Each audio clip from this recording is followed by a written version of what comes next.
नमस्कार, मी Ujjwala बैसाने. Yes Marathi news मध्ये आपलं स्वागत. आता पाहूया एक स्पेशल रिपोर्ट. नांदगाव तालुक्यातील जातेगाव येथे मजुराचे सर्पदंशाने मृत्यू. जातेगाव येथील बांधकाम मजुरास सर्पदंश झाल्याची घटना घडली आहे.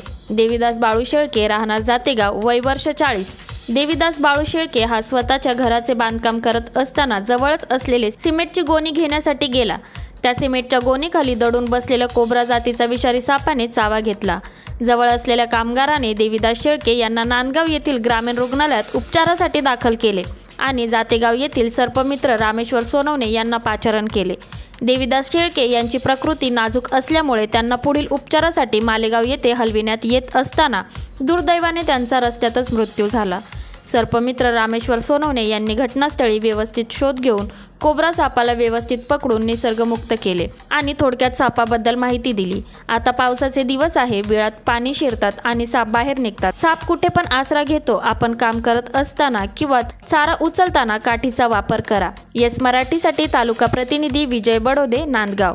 अशा प्रकारच्या ताज्या घडामोडींसाठी येस मराठी न्यूज यूट्यूब चॅनलला लाईक करा, शेअर करा आणि सबस्क्राईब करा आणि बघत रहा येस मराठी न्यूज.